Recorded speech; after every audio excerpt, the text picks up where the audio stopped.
할렐루야. 3월 25일 고난주간 특별새벽 기도회를 시작하도록 하겠습니다. 사도신경으로 우리의 신앙을 고백합니다.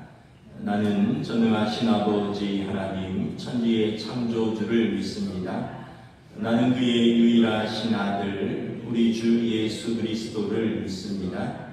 그는 성령으로 잉태되어 동정녀 마리아에게서 나시고 본디오 빌라도에게 고난을 받아 십자가에 못 박혀 죽으시고 장사된 지 사흘 만에 죽은 자 가운데서 다시 살아나셨으며 하늘에 오르시어 전능하신 아버지 하나님 우편에 앉아 계시다가 거기로부터 살아있는 자와 죽은 자를 심판하러 오십니다. 나는 성령을 믿으며 거룩한 공교회와 성도의 교제와 죄를 용서받는 것과 몸의 부활과 영생을 믿습니다. 아멘. 찬송가 526장 찬양하시겠습니다.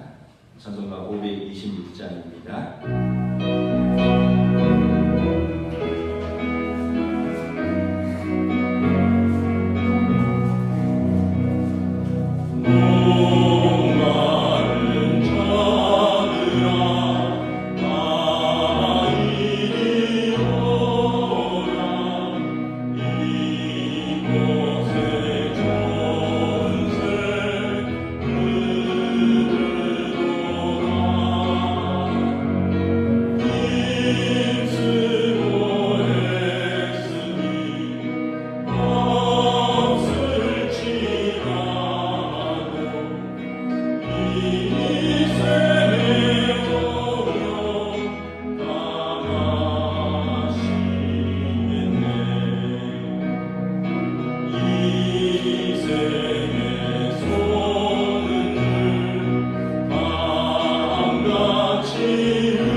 빌라도가 세 번째 말하되 이 사람이 무슨 악한 일을 하였느냐 나는 그에게서 죽일 죄를 찾지 못하였나니 때려서 놓으리라 하니 그들이 큰 소리로 재촉하여 십자가에 못 박기를 구하니 그들의 소리가 이긴지라.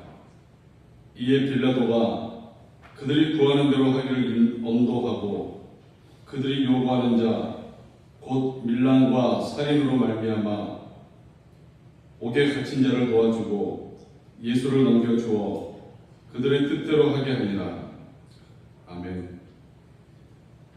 사랑의 주님, 고난주간 특별 새벽 기도회로 모이게 하시니 감사합니다.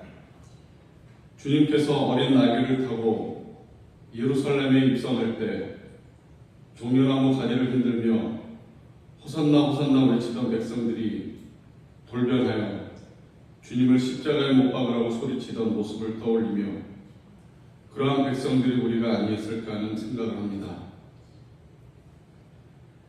주의 전에 나와 주님께 기도하며 찬양하는 우리가 세상에 나가서는 주님을 모르는 사람인 듯 생활하던 모습을 떠올리며 회개합니다. 자신의 몸을 던져 죽기까지 우리를 사랑하여 우리의 죄를 대속하신 그 사랑을 때로는 망각하며 살아갑니다. 고난 주화를 맞아 다시금 그 사랑을 깨닫고 주님의 사랑 안에서 믿음의 삶을 회복할 수 있기를 소망합니다. 그리고 그 믿음을 늘 잊지 않고 삶 속에서 주님과 소통할 수 있도록 성령께서 인도하여 주시길 기도합니다. 이 한 주간이 온전히 주님의 고난과 사랑을 기억하며 은혜가 충만한 삶이 되기를 소망하며 예수님의 이름으로 기도드렸습니다. 아멘.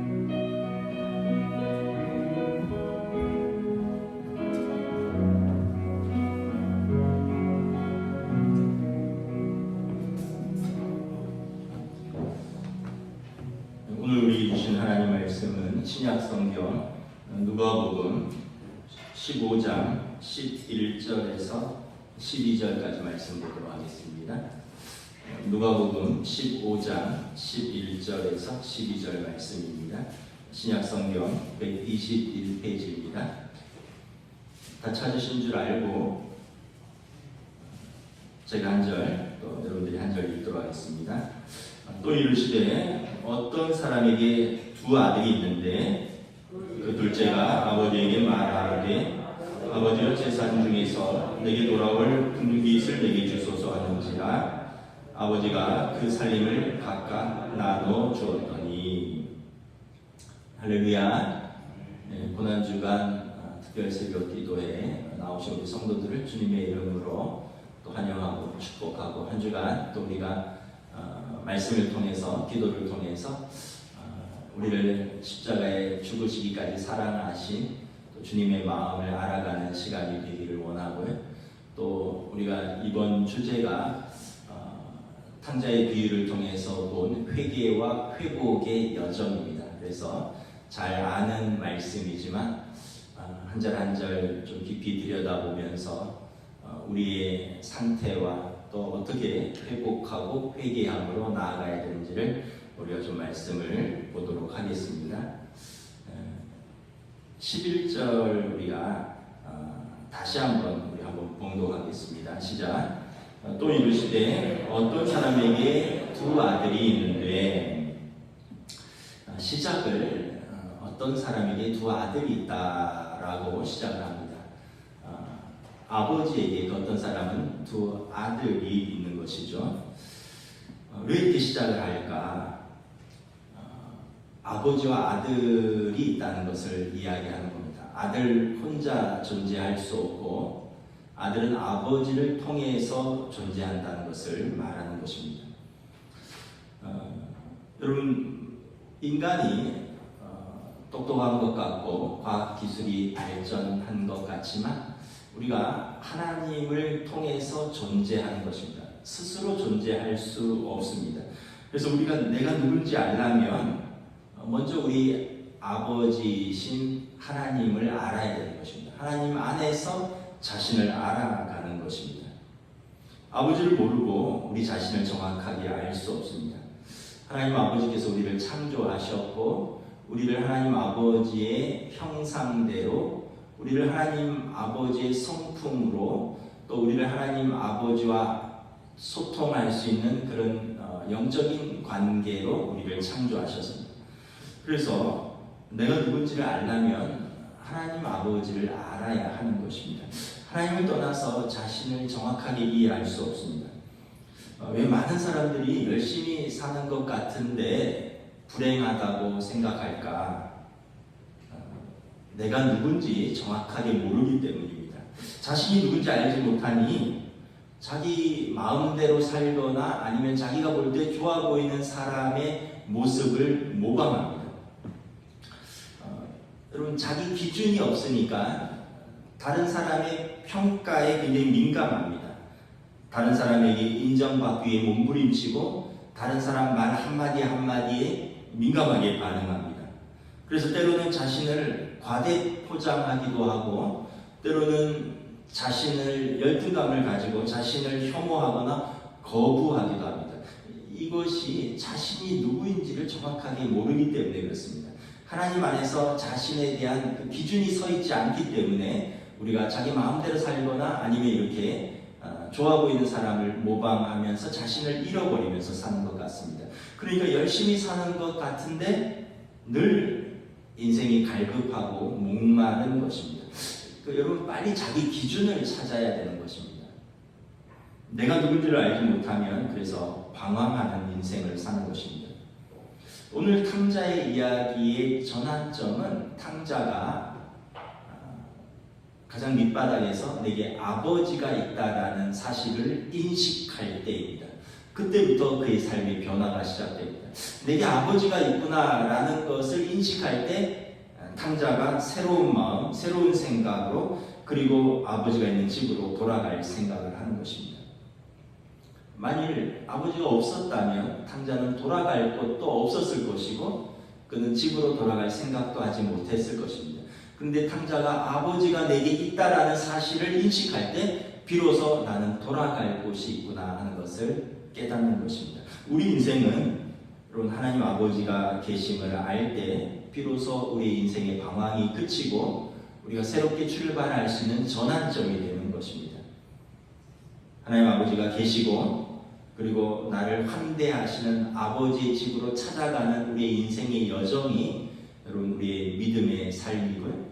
이것이 우리의 인생의 이야기입니다. 그래서 탕자의 비유의 시작은 어떤 아버지에게 두 아들이 있는데 이렇게 시작을 하고 있는 것입니다.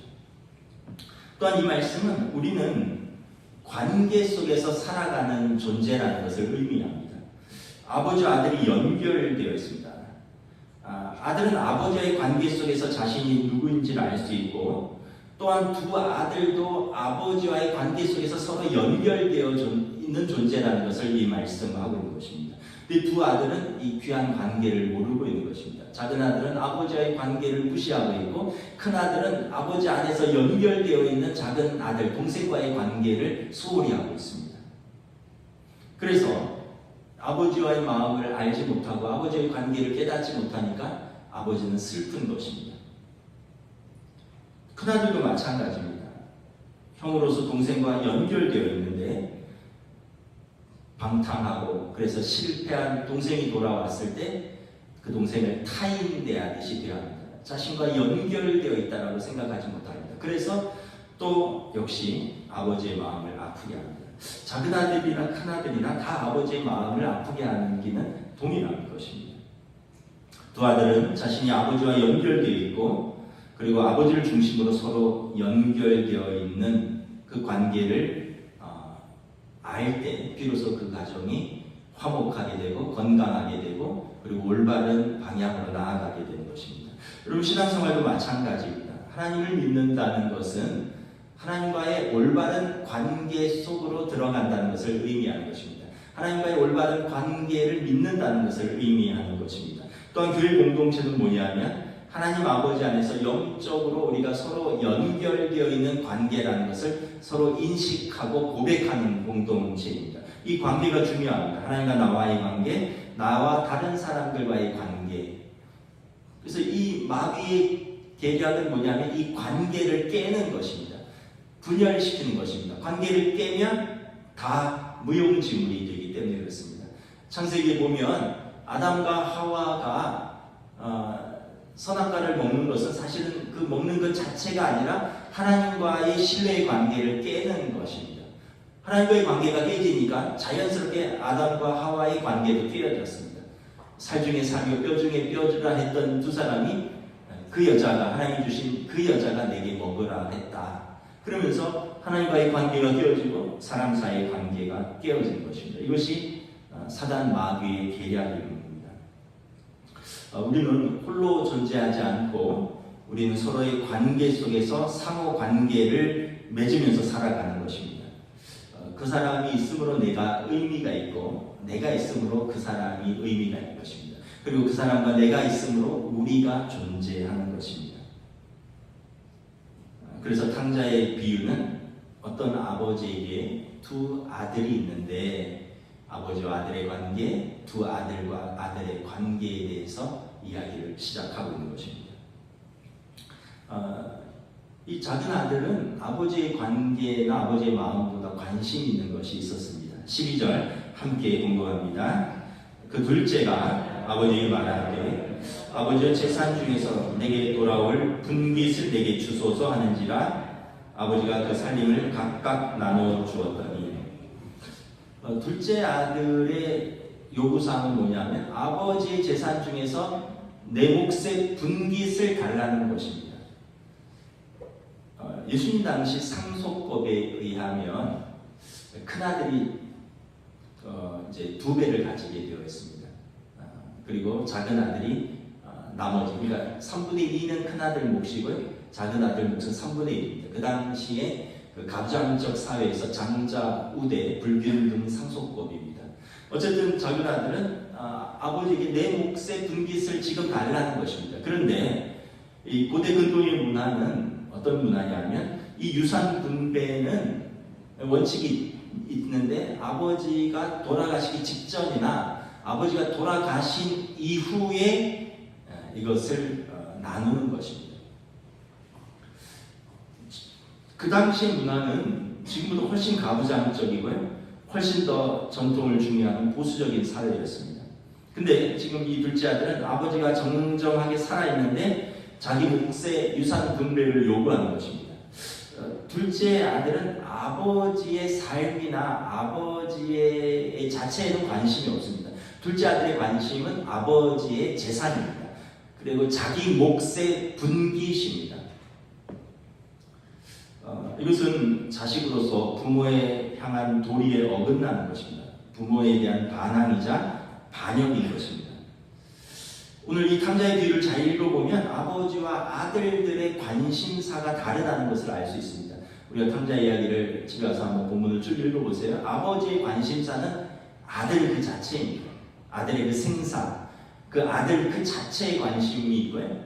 작은 아들은 내 몫의 분깃이고 큰 아들은 작은 아들이 돌아왔을 때 혹시 더 가지 않을까 줄어들 자기 몫에 대한 분깃에 대한 염려입니다. 두 아들이 사실은 집 나간 탕자냐 집 안에 있는 탕자냐의 차이이지 그들의 관심은 아버지의 삶에 대한 존중이 아니라 아버지 목 중에서 아버지 재산 중에서 내 몫의 분깃에 두 아들이 다 관심이 있다는 것을 알 수 있습니다. 인간이 본래 그런 존재입니다. 죄성이 가득한 인간은 하나님께 반항적입니다. 창세기에서 아담과 하와는 하나님처럼 되려고 선악과를 먹었습니다. 하나님처럼 되려고 하나님의 위치에 올라서려고 이렇게 죄는 자기 애로 드러나고 이렇게 자기 애에 몰두한 사람은 다른 사람들을 배려하지 않습니다. 하나님 아버지께 반항적이니까 육신의 부모에게 반항하는 것은 너무나 당연한지도 모릅니다. 그래서 하나님께서 십계명 중에서 제5계명을 내 부모를 공경하라라고 주셨습니다. 부모를 공경하라는 의미는 뭐냐면 눈에 보이는 부모 공경을 통해서 눈에 보이지 않는 하나님 경외하는 법을 배우는 것입니다. 눈에 보이는 부모를 공경하지 않으면서 눈에 보이지 않는 하나님을 경외한다는 것은 거짓말입니다. 인간은 하나님께도 반항적이니까 부모에게도 반항적입니다. 이것이 우리의 죄성이고 우리의 본성입니다. 둘째 아들이 이렇게 아버지에게 자기 분깃을 당당하게 요구할 수 있는 것은 아버지에게 관심이 없기도 했지만 관심은 자기 자신에게 집중되었다는 것을 의미합니다. 자기 중심적이고요. 그래서 이걸 내가 달라고 했을 때 아버지의 마음은 어떨까? 또 이 이야기를 들은 형의 마음은 어떨까? 다른 사람의 마음에 관심이 없습니다. 오직 내 권리, 내 주장에만 초점이 맞춰져 있습니다. 여러분, 자기중심적인 사람은 다른 사람을 배려하지 않습니다. 그 말을 들을 때 그 사람의 마음이나 그 이야기를 들을 때 다른 사람들의 마음 이런 걸 생각하지 않아요. 내가 옳은 얘기를 하는데 내 이야기는 당연한 것이고 다른 사람의 마음은 전혀 신경 쓰지 않습니다. 둘째 아들이 그런 사람이었습니다. 여러분, 이렇게 자기에게만 관심 있는 사람을 자기 애가 충만한 사람이라고 합니다. 자기 애가 충만하다는 거예요. 그리고 자신의 문제에만 몰두한 사람입니다. 자기가 충만하니까 자기의 상황과 자기의 문제에 몰두해 있어요. 그러면 두 가지로 나타납니다. 굉장히 자기 연민으로 들어가거나 아니면 자기 비하로 들어갑니다. 그 결과 자신에게 함몰되어 정작 자기 자신도 잃어버리는 결과를 가져옵니다. 여러분, 어떤 사람이 자기에 몰두하고 자기에게 충만한 사람입니까? 그리고 어린아이입니다. 어린아이. 여러분, 어린아이의 특징이 뭐예요? 자기 몫을 주장하고 또 자기 중심적이죠. 어린아이들이 하는 말이 뭡니까? 엄마, 나만, 아빠 내 얘기 좀 들어봐, 내 얘기 좀 들어봐, 내 거 이러잖아요. 여러분, 어른이 돼서도 이러면 어린아이의 일을 버리지 못하는 것입니다. 배려도 모르고 또 다른 사람 마음도 모르고 그냥 자기 중심에 있는 사람을 어린아이라고 하는 것입니다. 제가 어렸을 때 아마 그런 성향이 좀 많았던 것 같아요. 저희 부모님 이야기를 들으면 제가 식탐이 많았다고 합니다. 물론 이제 저희 때도 가난했고 또 강원도에서 살았으니까 또 얼마나 가난했겠습니까? 근데 교회에서 요즘으로 말하면 어린이집을 했어요. 유치원을 했습니다. 그러니까 뭐 아버지가 특별히 하시는 건 없었지만 명목상으로 어린이집 원장이었습니다.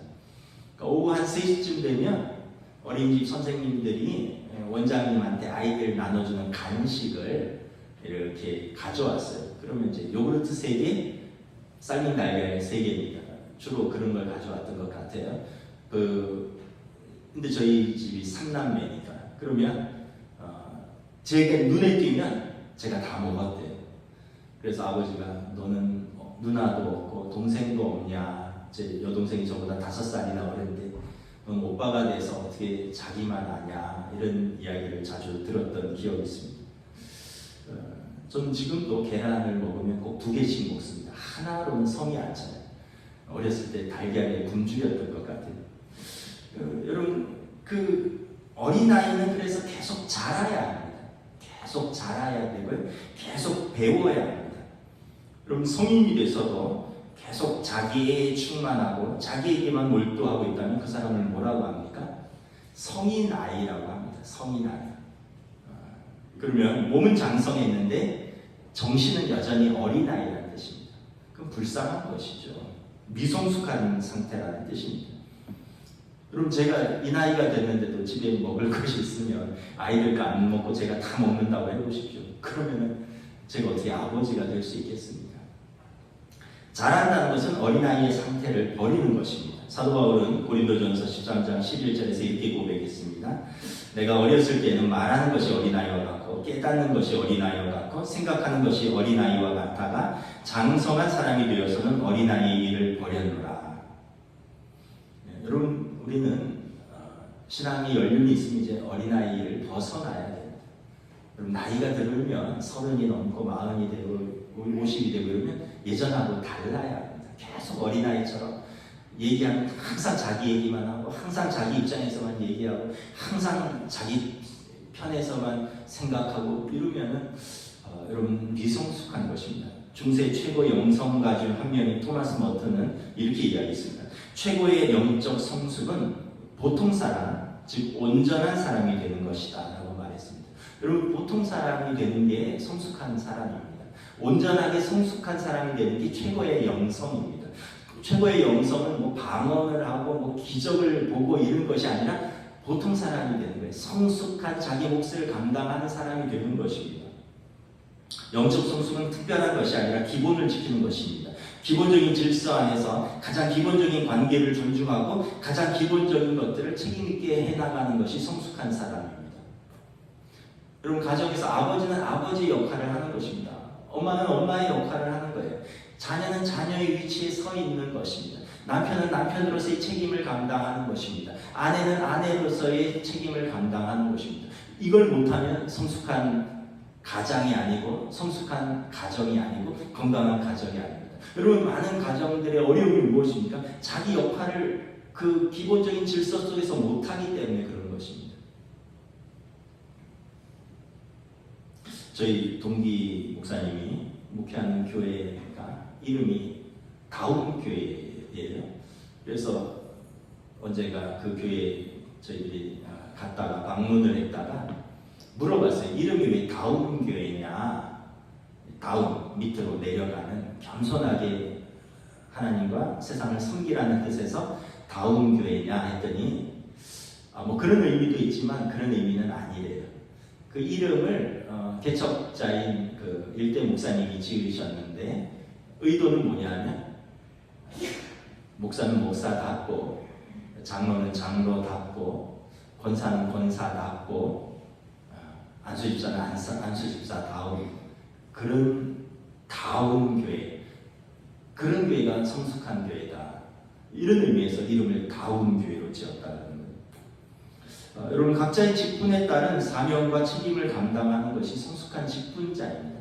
내가 직분을 왜 받았는지도 모르고 직분을 받아놓고도 아까 얘기했듯이 아버지가 아버지의 역할을 안 하고 엄마가 엄마의 역할을 안 한다면 그 가정이 불행해지듯이 내가 직분을 사모했어요. 직분을 받았어요. 근데 그 직분을 뭘 어떻게 해야 되는지 몰라요. 그럼 방황하는 것이고 그리고 건강한 성숙한 관계로 들어가는 것을 잊어버리는 것입니다.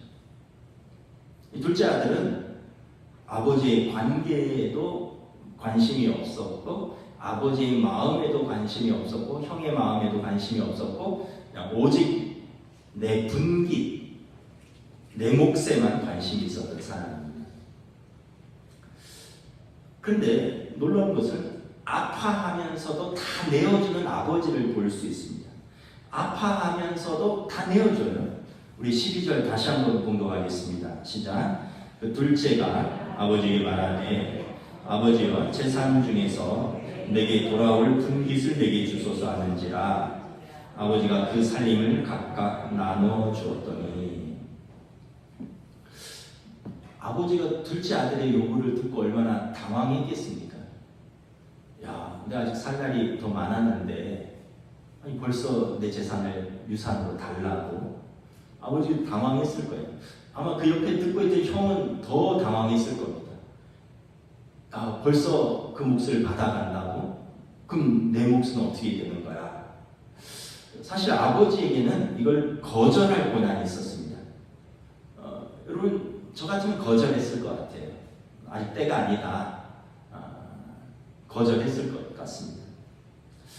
근데 아버지가 이 둘째 아들이 요구한 대로 들어주었어요. 어제 저녁에 가정 예배에서 이 본문으로 잠깐 가정 예배를 드렸는데 저희 아이들이 그러더라고요. 아버지가 원칙이 없네요.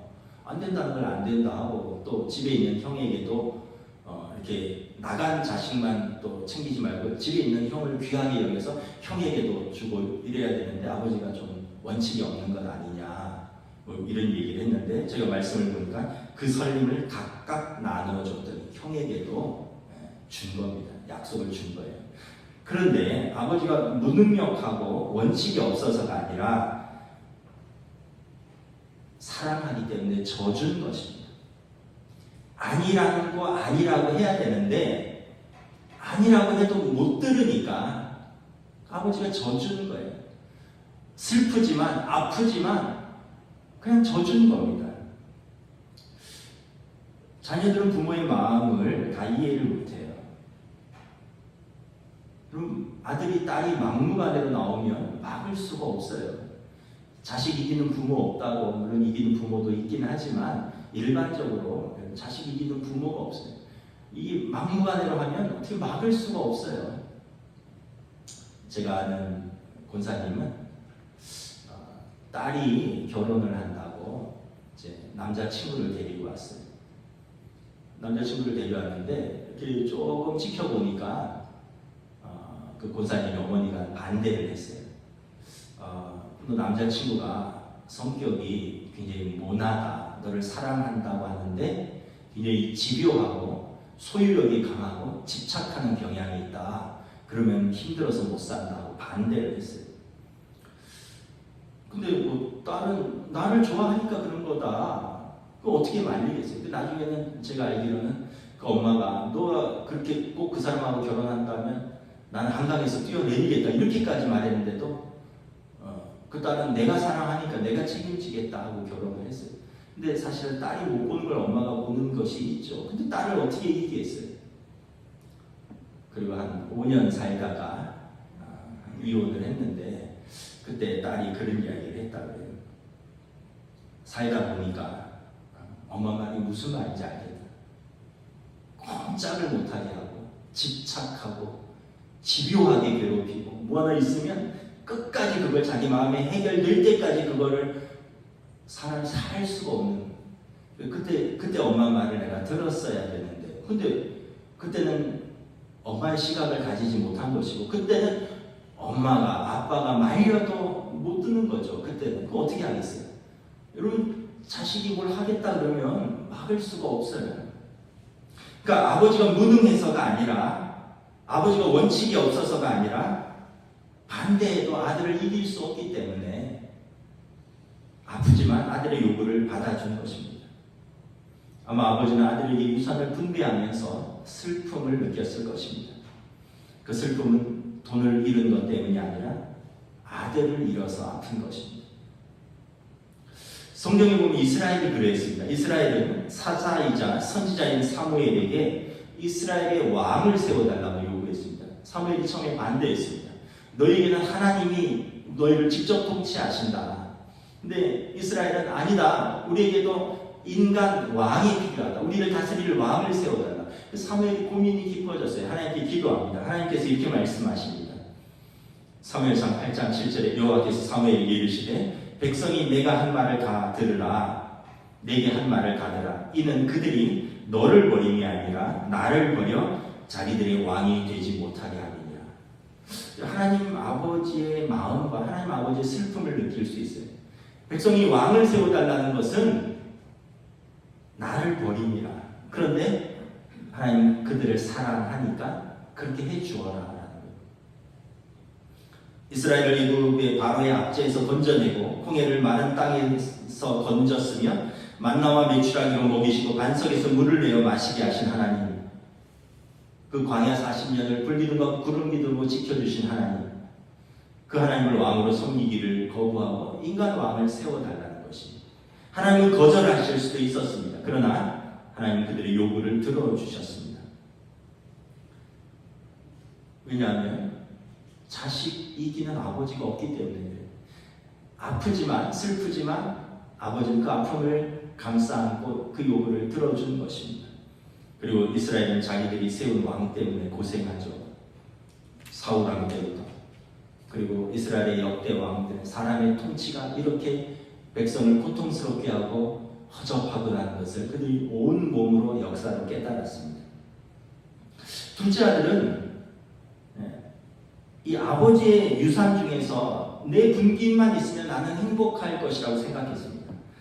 둘째 아들은 돈만 있으면 마음껏 자유를 누리고 돈만 있으면 행복할 것이라. 지금 아버지 밑에 있으니까 이걸 내 분깃이 있지만 내 마음대로 쓰지도 못하고 뭘 쓴 다음에 아버지가 간섭하고 자유롭지도 못하고 마음대로 못하니까 불행하다고 생각을 하는 거예요. 그 아버지를 떠나면 마음껏 기뻐하고 마음껏 자유롭고 마음껏 행복하지 않을까 이렇게 생각을 했습니다. 네, 그것은 착각입니다. 진짜 중요한 것은 돈으로 살 수가 없어요. 여러분, 돈으로 다 살 수 있는 것 같지만 돈으로 사랑을 살 수 있습니까? 여러분, 돈으로 평안을 살 수 있습니까? 여러분, 돈으로 건강을 살 수 있습니까? 여러분, 돈으로 지혜를 살 수 있습니까? 만약에 그렇다면, 돈으로 다 살 수 있다면 부자는 다 행복해야죠. 부자는 여러분 다 화목해야죠. 부자는 누구보다도 지혜로워야죠. 부자는 다 만수무강해야죠. 근데 돈으로 살 수 없는 것들이 너무 많아요. 사람들이 착각하는 것입니다. 돈 있으면 행복할 것이다. 돈으로 행복도 살 수 있을 것이다. 근데 여러분, 돈으로 살 수 있는 것은 가장 쉬운 것들입니다. 돈으로 해결할 수 있으면 가장 쉬운 거예요. 세상에는 돈으로 해결할 수 없는 문제가 너무나도 많이 있습니다.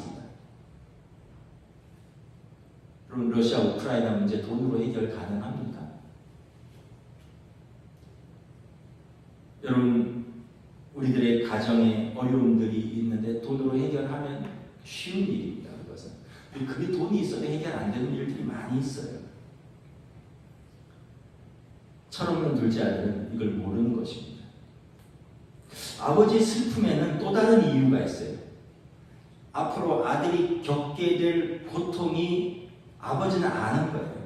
아들이 앞으로 겪게 될 그 고통, 그 아픔을 아버지는 아는 거예요. 아들은 모르지만 아버지는 인생을 더 살았잖아요. 그래서 그 아들이, 그 철없는 아들이 자신의 분깃을 받아가지고 먼 타국에 가서 허랑방탕하게 쓰다가 반드시 실패할 것, 그리고 그가 고통받고 아픔을 겪을 것을 아버지는 아는 거예요.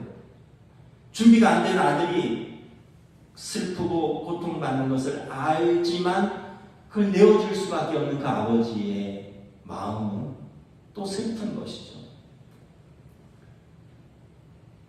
자식의 실패는 아버지의 실패입니다. 자식의 아픔은 아버지의 아픔입니다. 자식의 고통은 아버지의 고통입니다. 왜 그렇습니까? 아버지와 아들은 연결되어 있기 때문에 그렇습니다. 한 아버지에게 두 아들이 있어. 아버지와 아들은 연결되어 있고 하나입니다. 여러분, 우리의 실패는 하나님 아버지의 슬픔입니다. 우리의 고통은 하나님 아버지의 고통입니다. 우리의 반역은 하나님 아버지의 아픔입니다. 우리도 마찬가지입니다. 하나님 아버지의 마음을 모릅니다. 우리의 행동이 얼마나 하나님의 마음을 아프게 하는지 모릅니다. 그래서 옛날에 어른들이 그런 말씀을 하셨죠. 너도 부모가 되어봐라. 그리고 한 걸음 더 나가서 너도 너 같은 자식 한번 만나봐라. 그때 아빠가 왜 그 말을 했는지, 그때 엄마가 왜 그렇게 너 때문에 마음 아파했는지, 너도 결혼해서 너 같은 자식 낳으면 너는 그때 알 것이다. 그때 그런 말들이 그냥 옛날에 있었는데 무슨 말인지 몰랐는데, 제가 결혼하고 아이들을 낳고 뭐 아이들 때문에 기도도 하고 아이들 때문에 울어도 보고 그러다 보니까 그 말이 그 말이구나 하는 거를 이제 좀 알게 됩니다. 이사야 선지자가 이렇게 말씀했습니다. 우리는 다 양 같아서 그릇 행하여 각기 제 길로 갔거늘 여호와께서는 우리 모두의 죄악을 그에게 담당시키셨도다. 하나님, 우리가 양 같아서 고집이 세서 다 제 갈 길로 가는 거 다 아는데 하나님 참으셨어요. 슬픔과 고통 중에서 당신이 직접 감당하셨습니다. 이것이 예수님의 십자가입니다. 아프지만 사랑으로 받아주는 것, 이것이 십자가입니다. 오늘은 여기까지 말씀을 보도록 하겠습니다. 계속해서 누가복음 15장 말씀을 묵상하겠습니다. 여러분, 오늘 우리 주신 말씀을 붙들고 또 기도하시다가 돌아가시겠습니다. 나는 누구인가? 하나님 아버지를 아는 것, 하나님 아버지의 관계 속에서 아버지의 마음, 또 우리 주신 사람들의 마음, 정말 중요한 것이 무엇인가 한번 돌아보고 회개와 회복의 여정으로 나아가는 시간이 되기를 바랍니다. 기도하겠습니다. 주님의 은혜를 갖고 있습니다. 사랑하는 주, 우리를 긍휼히 여겨주시고 은혜를 주시옵소서. 하나님 아버지 마음, 강자의 미움을 통해서 아버지 마음을 알지 못하고 나의 분깃만을 요구하고 내가 가장 똑똑하고 내가 가장 올바르고 그래서 내 몫을 당당하게 요구하는 아들, 사실 자신이 강자인 줄 알지 못하고 아버지 마음을 아프게 하고 형의 마음을 상하게 하는, 그리고 자신이 누군지를 알지 못하고 결국 방황하고 실패하고 아파하는 가들의 모습이